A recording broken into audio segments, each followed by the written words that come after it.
नमस्कार सर्वांना. कसे आहात सगळे?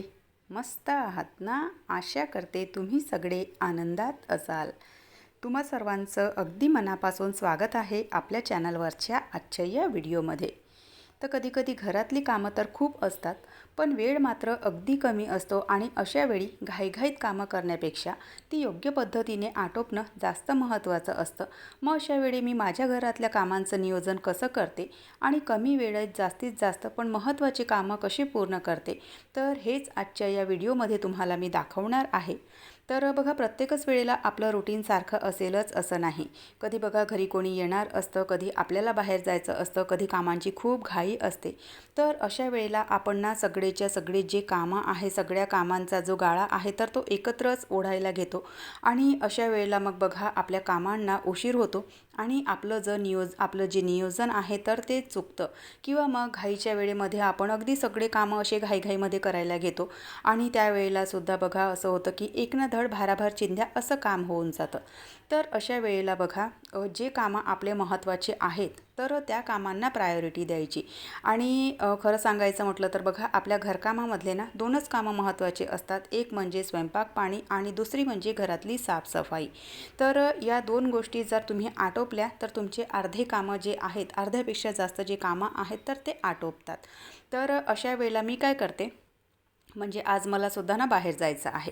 तर माझ्या कामांचं नियोजन कशा पद्धतीने असतं, तर बघा सगळ्यात आधी जर बेड सगळे खाली असतील, म्हणजे बऱ्याच वेळा काय होतं की मुली झोपलेल्या असतात, त्यांना उशिरा उठण्याची सवय आहे, त्यामुळे मग त्या बेडवर झोपलेल्या असतात. तर अशा वेळेला माझ्या किचनचं जे काम आहे तर ते मी करायला घेते. म्हणजे एकतर तुमचा स्वयंपाक पाणी पूर्ण आटोपून घ्या, म्हणजे तुमच्या कामांचं रुटीन कशाप्रकारे आहे, तुमच्या घरातलं वातावरण कशाप्रकारे आहे, तर तुम्ही ते तुमच्या हिशोबाने ठरवू शकता. पण मी माझ्या हिशोबाने सांगते की जर बेड वगैरे सगळे खाली असतील तर आधी सगळे मी बेड वगैरे जमवून घेते.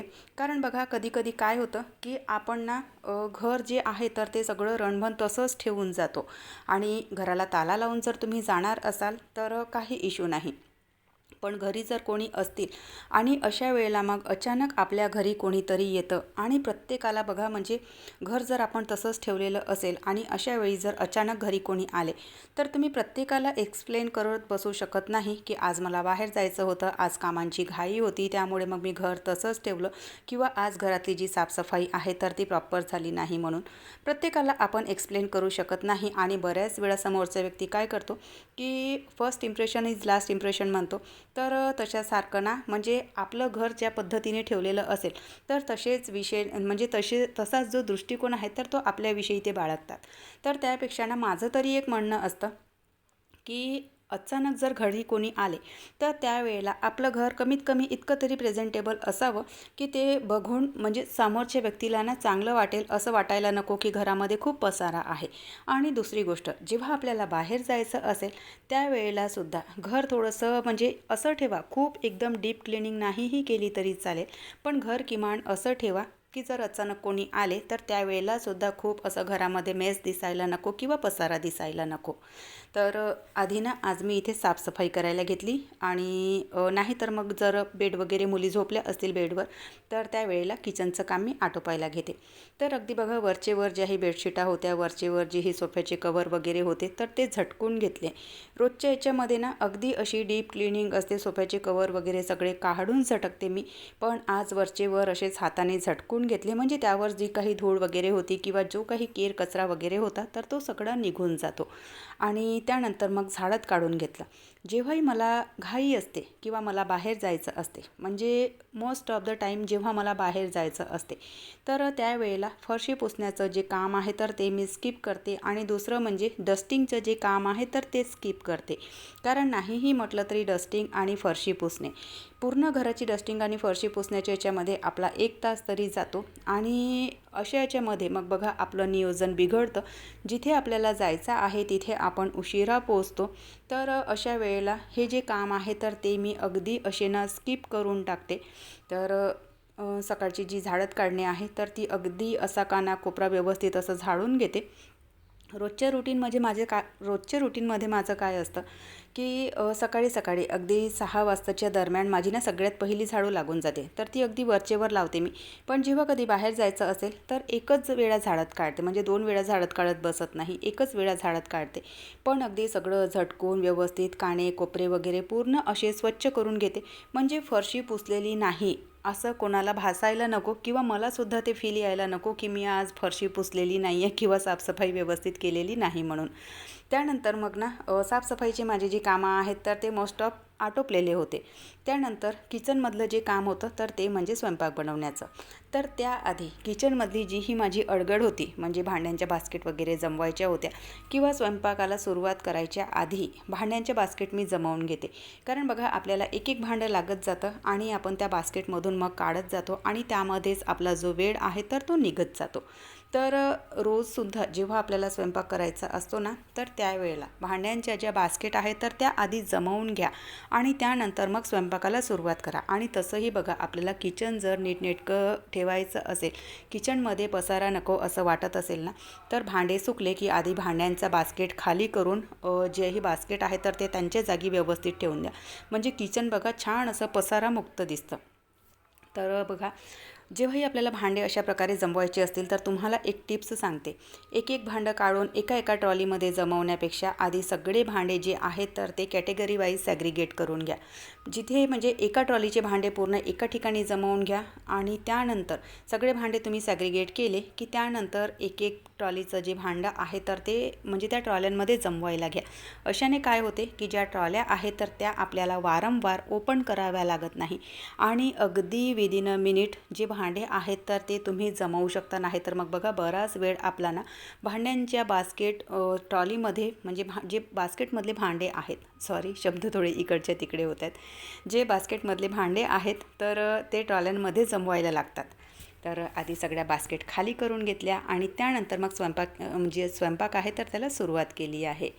तर स्वयंपाक करताना बघा आपण ना म्हणजे एकच काम घेऊन बसायचं नाही. अशामध्ये सुद्धा जेव्हा आपल्याला कामांची घाई असते त्यावेळेला छान असं मल्टीटास्किंग काम करायचं. म्हणजे भाजीला आपण फोडणी वगैरे करत आहोत तोपर्यंत दुसऱ्या गोष्टीची तयारी करून घेतली किंवा टमाटर आपले शिजत आहे तोपर्यंत पीठ वगैरे भिजवून घेतलं. तर असे बघा म्हणजे तुम्ही ठरवू शकता की तुमचं काम तुम्हाला कशा पद्धतीने करायचं आहे.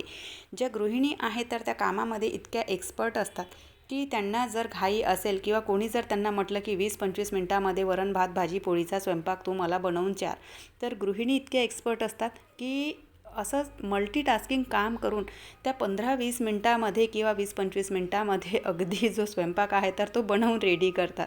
तर प्रत्येक गृहिणी इतकी एक्सपर्ट असते कारण त्यांचा जो अनुभव आहे तर त्यातून त्या बरंच काही शिकत असतात. तर अशाच पद्धतीने जेव्हाही आपल्याला घाई असते कामांची त्यावेळेला अशा पद्धतीने मल्टीटास्किंग काम करून घ्यायचं. तर इथे बघा मी भाजीला फोडणी करायला घेतली आणि सोबतच इकडे ना कढीसुद्धा मला आज बनवायची आहे कारण सुकी भाजी बनवणार आहे. तर सुक्या भाजीसोबत एकतर वरण किंवा कढी असं काहीतरी म्हणजे हवं असतं. तर आज मी कढी बनवणार आहे आणि घाईघाईमध्ये माझ्याकडून सुद्धा बघा मिस्टेक झाली. कढीचं जे म्हणजे ज्यामध्ये मला दही घोळायचं होतं तर ते पातेलं छोटं पडलं आणि त्यानंतर मग मला पुन्हा आणखी दुसरं जे भांडं आहे तर ते भरवावं लागलं. तर चला असो, काही फरक पडत नाही. तर इथे बेसन वगैरे सगळं असं दह्यामध्ये मळून घेतलं आणि तोपर्यंत कांदे वगैरे छान असे परतलेले होते. तर भाजीमध्ये जे काही मसाले वगैरे आहेत तर ते इथे मी टाकायला घेतले. कारण बघा आपल्याला जरी बाहेर जायचं असलं तरी घरचे जे लोक आहेत त्यांच्यासाठी स्वयंपाक बनवावाच लागतो. आणि आमचीसुद्धा एक सवय आहे की दिवसभराचं जर काम असेल, दिवसभराचं असो नसो, कारण आपल्याला जेव्हा बाहेर जायचं असतं तर अशा वेळेला बघा तुम्हाला असं वाटते कधी कधी की 1.5-2 तासात आपण परत येऊ, पण त्याच कामासाठी कधी कधी ना अख्खा दिवस जातो आणि अशा वेळेला मग बघा बाहेरचं आपल्याला खावं लागतं. आणि तसंही आता बघा पावसाळ्याचे दिवस आहेत आणि पावसाळ्याच्या दिवसांमध्ये बाहेरचं खाणं थोडंसं अवॉइडच केलेलं बरं असतं. तर त्यामुळे मग आपल्या घरचंच जे काही जेवण आहे, भलेही मग तो भाजी पोळीचाच नाश्ता का बरं नसो, तर तोच करून निघायचा. तर इथे छान भाजीसुद्धा मी फोडणी करून घेतली आणि टमाटर मुरत होते तोपर्यंत इथे कढीलासुद्धा फोडणी करून घेतली. बरं स्वयंपाक बनवताना बघा प्रयत्न करायचा कमीत कमी पसारा करण्याचा. नाहीतर मग आपण घाईघाईमध्ये स्वयंपाक करायला जातो आणि गॅस ओठ्यावर आणि किचनमध्ये खूप असा रणभण पसारा करून बसतो आणि मग ती किचनच क्लीन करायला आपल्याला कित्येक वेळ लागतो. तर त्यामुळे जेव्हाही आपल्या मागे कामाची घाई असते तर थोडंसं नियोजनबद्ध काम करायचं. किचनमध्ये खूप असा पसारा करायचा नाही. ज्या ज्या गोष्टीचं काम आटोपलं त्या गोष्टी लगेचच्या लगेच त्यांच्या जागेवर ठेवून द्यायच्या. नाहीतर मग सगळा स्वयंपाक आटोपला आणि त्याच्यानंतर मग आपण किचन क्लीन करायला घेतलं की खूप वेळ जातो आणि आपलं जे नियोजन आहे तर ते बिघडतं. तर म्हणून मग एक ही सवय नेहमी टाकायची की जेव्हा आपल्याला कामांची घाई असते त्यावेळेला किचनमध्ये खूप असा पसारा करत बसायचा नाही. वेळच्या वेळेला लगेच सगळा जो पसारा आहे तर तो आवरून घ्यायचा. तिथलं जे सामान आहे तर ते त्यांच्या जागी ठेवून द्यायचं. इथे मी पीठ मळून घेतलं आणि पीठ मुरायचं होतं, कारण पीठ भिजवलं की लगेच पोळ्या करायला घेतो आपण आणि त्यावेळेला बघा मग त्या पोळ्या अगदी अशा कडक आणि वातळ होतात.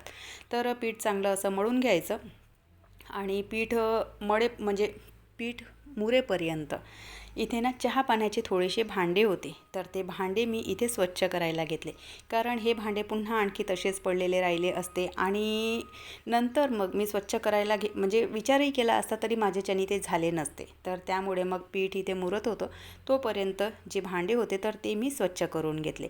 नंतर पोळ्यासुद्धा टाकल्या आणि गॅस ओटा स्वच्छ करायचा होता. फारसा असा काही खूप खराब झाला नव्हता, पण तरीसुद्धा एक कपडा आपल्याला फिरवावाच लागतो. तर सानू म्हणाली की तू आंघोळीला चालली जा, मी आपली जी काही गॅस ओट्याची साफसफाई आहे तर ती करून घेते म्हणून.